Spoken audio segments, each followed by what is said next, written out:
Hello friends. तो आप screen पर देख पा रहे होंगे टॉमी हिलफिगर प्यूमा से लेकर गैप तक सब सुपर ब्रांड शर्ट बांग्लादेश से बनवाते हैं। लेकिन अब क्या होगा? तो आप सभी को पता होगा कि रिसेंटली बांग्लादेश क्राइसिस और उस बांग्लादेश क्राइसिस का डायरेक्ट इम्पैक्ट, डायरेक्ट जो जिसे कहते हैं आपदा में अवसर, और वो अवसर मिलेगा किसको? टेक्सटाइल सेक्टर को। टेक्सटाइल सेक्टर को मिलेगा और उस टेक्सटाइल सेक्टर में हमारे जो टेक्सटाइल कंपनीज़ हैं उनको मिलने वाला है कुछ बड़ा फ़ायदा। तो हमारा टेक्सटाइल सेक्टर एक ऐसा सेक्टर जो काफ़ी दिन से ठंडा पड़ा था, काफ़ी टाइम से बहुत चला नहीं, तो अब हो सकता है ये सेक्टर यहाँ से कुछ बड़ा धमाका करे। आइए हम देखते हैं। तो पहले तो आप देखिए कि आप स्क्रीन पर देख पा रहे होंगे, अपन यहाँ देखते हैं। देखिए, बांग्लादेश दुनिया के बड़े से बड़े रेडीमेड ब्रांड्स की गारमेंट्स बनाए जाते हैं। यहाँ बनने वाली T shirt, sweater, trouser, men's और विमेंस शर्ट्स की सप्लाई दुनिया के हर कोने में होती है। यहाँ के 5500 से ज़्यादा कारखानों में हर दिन 1.5 लाख की टी शर्ट्स बनती हैं। ये कारखाने ढाका, चटगांव और आसपास के इलाकों में हैं। जेरमी सिब्रुक की किताब द सॉन्ग ऑफ शर्ट में इसके बारे में लिखा गया है। एक ज़माने में बाढ़ और तूफान से हर साल तकलीफ़ें झेलने वाला छोटा सा देश अब चीन के बाद दुनिया का दूसरा सबसे बड़ा रेडीमेड गारमेंट्स बनाकर बेचने वाला देश बन गया है। तो ये आप देख सकते हैं, बांग्लादेश अभी फ़िलहाल टेक्सटाइल एक्सपोर्ट करने के मामले में सेकेंड लार्जेस्ट कंट्री है। मतलब after China second largest country Bangladesh बन चुका है। थर्ड पे आप जाएंगे तो आई थिंक वियतनाम, फोर्थ पे इंडिया। ये 4 कंट्रीज़ हैं जो टेक्सटाइल एक्सपोर्ट करने में जानी टॉप 4 में आती हैं।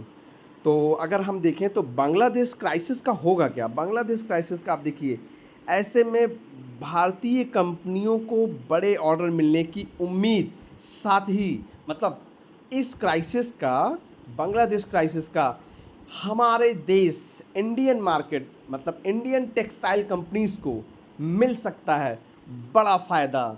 आइए और देखते हैं द हिंदू की न्यूज़ अगर अपन देखें तो the crisis in Bangladesh is expected to impact the Indian textile and apparel sector in this short term. मतलब यहाँ पे इनका भी कहना है कि शॉर्ट टर्म में ये क्राइसिस हमारे इंडियन मार्केट को अफेक्ट कर सकता है, टेक्सटाइल इंडस्ट्री को अफेक्ट कर सकता है, इंडियन मार्केट को, सॉरी, टेक्सटाइल इंडस्ट्री को अफेक्ट कर सकता है। और इसका इम्पैक्ट आज हमें देखने को भी मिला। चलिए हम देखते हैं। तो अगर हम देखें तो हमारा आज टेक्सटाइल सेक्टर कैसा रहा, चलिए देखते हैं। तो टेक्सटाइल में आप किसी भी कंपनीज आप ले लें, आप नितिन स्पिनर ले लें, तो आप देखिए करीब नितिन स्पिनर एक अच्छी कंपनी है। आप देखें करीब 5% के आसपास की रैली। आप इसी सेक्टर से बिलोंग करती हुई केपीआर मिल, बेहद शानदार कंपनी। आप इसको देखिए करीब 15% के आसपास की रैली। इसी सेक्टर से बिलोंग करती हुई आप गोकुलदास देख लीजिए, गोकुलदास एक्सपर्ट आप देख लीजिए, करीब 14% की आसपास की रैली आप स्क्रीन पर देख पा रहे हैं। मतलब इस सेक्टर से बिलोंग करने वाली लगभग सभी कंपनीज में 5 to 15% के आसपास की आज रैली है। जबकि अपन निफ्टी देखें तो निफ्टी में एक करेक्शन का दौर चल रहा है। निफ्टी देखिए, निफ्टी ऊपर से आप देखिए लगभग 400 पॉइंट का करेक्शन डिप। आप देखिए ऊपर से लगभग 400 पॉइंट का डिप, मतलब करेक्शन का माहौल, जहां पर लगभग काफ़ी स्टॉक, कुछ ही स्टॉक होंगे जो शायद ग्रीन में होंगे, अदरवाइज सारे स्टॉक्स वहां पर करेक्शन मोड में हैं। और इस टाइम में हमारा टेक्सटाइल सेक्टर जो कि 5 to 15% के आसपास की रैली दिखा रहा है। तो अभी बांग्लादेश क्राइसिस का शॉर्ट टर्म में हमारी इंडस्ट्री को होगा क्या? क्योंकि जो इंटरनेशनल कंपनीज होती हैं वो, अब बांग्लादेश में तो अनरेस्ट है, तो वहाँ पे वो उनके लिए वो फेवरेबल जोन नहीं होगा। तो वो क्या करेंगे? वो अल्टरनेट ऑप्शंस ढूंढेंगे, और उस केस में हो सकता है हमारे यहाँ कुछ टेक्सटाइल इंडस्ट्रीज़ को बड़ा फ़ायदा।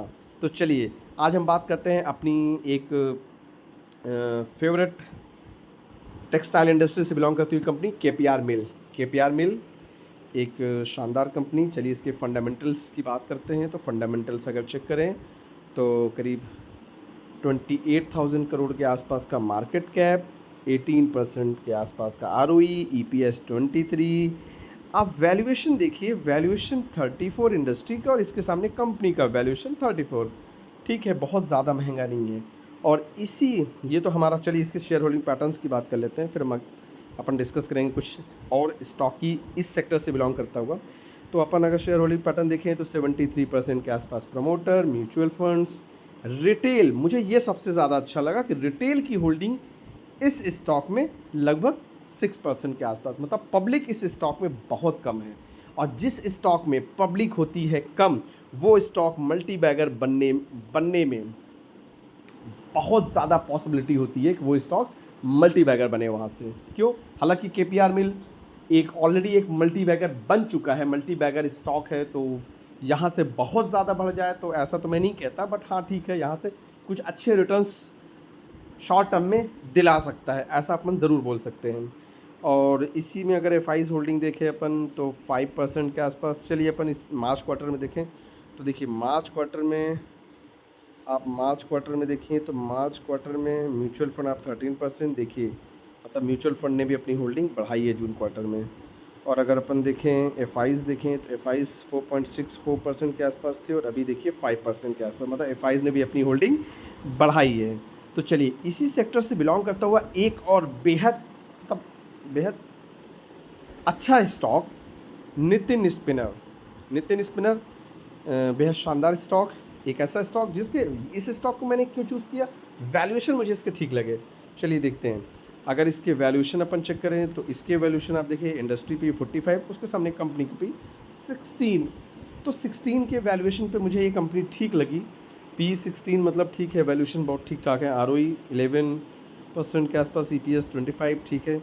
शेयर होल्डिंग पैटर्न, हाँ डेट अगर देखेंगे थोड़ा सा डेट है कंपनी पर, आप स्क्रीन पर देखिए थोड़ा सा डेट है कंपनी पर। तो अगर शेयर होल्डिंग पैटर्न की बात करें तो प्रमोटर होल्डिंग 56% के आसपास, रिटेल 30%। रिटेल होल्डिंग यहाँ पर बहुत ज़्यादा है। तो रिटेल होल्डिंग जहाँ पर थोड़ा सा ज़्यादा होती है वहाँ पे स्टॉक्स को चलने में बड़ी प्रॉब्लम होती है, मतलब एक बड़ी रैली स्टॉक दिखा दे ऐसे अब प्रोबेबिलिटी बहुत कम ही होती है। कुछ स्टॉक्स चल जाते हैं बट रेयरली ऐसा होता है। कभी भी आप देखें वो स्टॉक आपको मल्टी बैगर दिखेंगे जिसमें रिटेल होल्डिंग कम होगी। रिटेल होल्डिंग कम होगी तो वो स्टॉक आपको चलता दिखेगा, रिटेल होल्डिंग होगी तो फिर वो स्टॉक बहुत ज़्यादा चलने में प्रॉब्लम होती है। बट स्टॉक अच्छा है नितिन स्पिनर, ये यहाँ से भी अच्छी खासी रैली दिखा सकता है। एक शानदार स्टॉक है, वैल्यूएशन ठीक ठाक है। और इसी सेक्टर से बिलोंग करती हुई अपन दूसरा स्टॉक देखते हैं, काइटेक्स गारमेंट।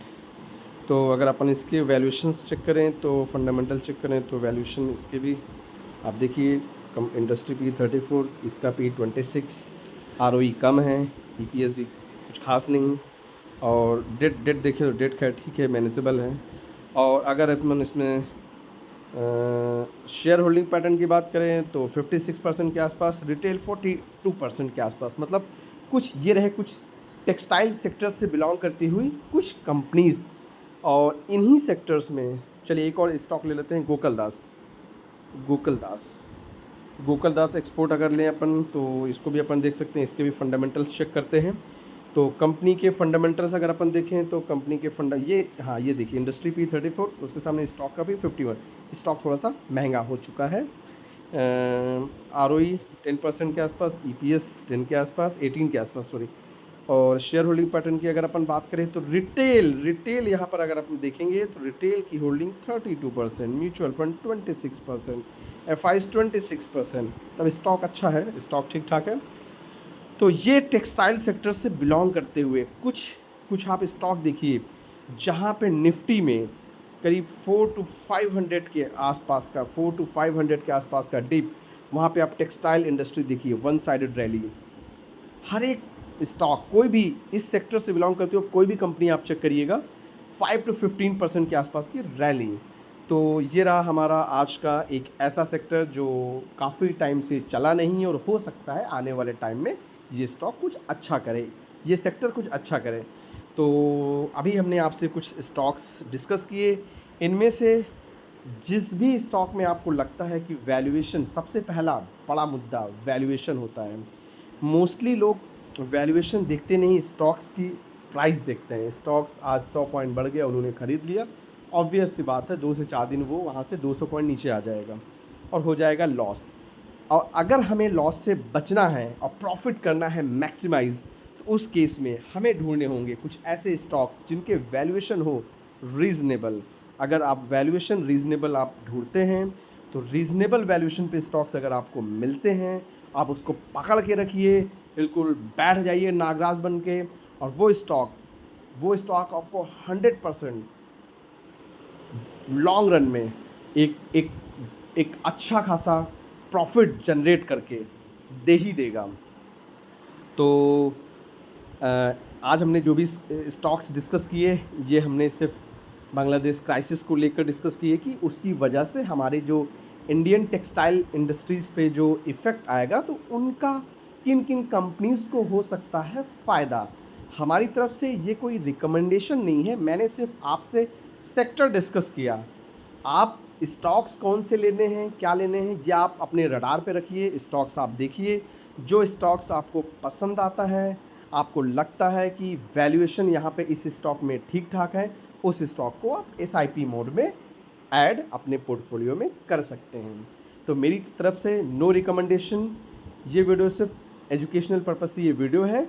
सेक्टर ध्यान में रखें और जिस भी स्टॉक्स में आपको वैल्यूएशन ठीक ठाक लगता है वहाँ पे आप इसको देख सकते हैं। हाँ, ऐसे मार्केट में अभी बहुत एग्रेसिवली बाइंग हमें नहीं करनी चाहिए। क्यों नहीं करनी चाहिए? क्योंकि ये स्टॉक अभी मार्केट 4 to 5 मान लीजिए 5 to 7% के आसपास का करेक्शन मार्केट में और आ सकता है, और ऐसे में एग्रेसिवली बाइंग नहीं करनी है, SIP मोड में बाइंग करनी है और वैल्यूएशन ज़रूर देखकर बाइंग करनी है। अभी जेफरीज़ की आज ही रिपोर्ट आई है कि Indian market, no doubt Indian market बाहर के मार्केट से आप बाहर के फॉरेन कोई भी आप मार्केट से कंपेयर करें तो उसके कंपैरिजन में उनका कहना है कि इंडियन मार्केट आने वाले टाइम में बहुत अच्छा कर सकता है। इंडियन मार्केट हो सकता है आने वाले टाइम में बहुत अच्छा करे। हाँ, लेकिन उनका ये कहना है कि अभी वैल्यूएशन इंडियन स्टॉक्स के बहुत महंगे हो चुके हैं और स्मॉल कैप मिड कैप से थोड़े से बचने हैं उनके अकॉर्डिंग। हाँ, अच्छे सेक्टर आप चूज़ करके स्मॉल कैप मिड कैप रख सकते हैं, नो टेंशन, बट वैल्यूएशन जहाँ बहुत महंगे हैं वहाँ आप अवॉइड करिए। वैल्यूएशन को ठीक ठाक आप ऐसे सेक्टर ढूंढिए जो बहुत चले नहीं है, वहाँ पे वैल्यूएशन आपको सस्ते मिल जाएंगे, वहाँ पे आप स्टॉक्स अपने पोर्टफोलियो में ऐड करें और वो स्टॉक आपको यहाँ से एक अच्छी खासी रैली दिखा सकता है। तो हमेशा बुल मार्केट हो या बियर मार्केट हो, कुछ सेक्टर तो ऐसे होते हैं जो हमेशा रैली दिखाते ही हैं। तो सेक्टर बीच बीच में हम आपसे वीडियो के थ्रू डिस्कस करते रहेंगे, अच्छे सेक्टर्स लाते रहेंगे जो गिरते मार्केट में भी आपको प्रॉफिट कमा कर देता रहेगा। तो आप वीडियो पे बने रहें, हम आपको बीच बीच में ऐसे वीडियोस के थ्रू हम ऐसे सेक्टर्स आपसे डिस्कस करते रहेंगे जो बियर मार्केट में भी आपको एक अच्छी रैली, एक अच्छा रिटर्न जनरेट करके दे सकता है। तो नो रिकमेंडेशन। Thank you.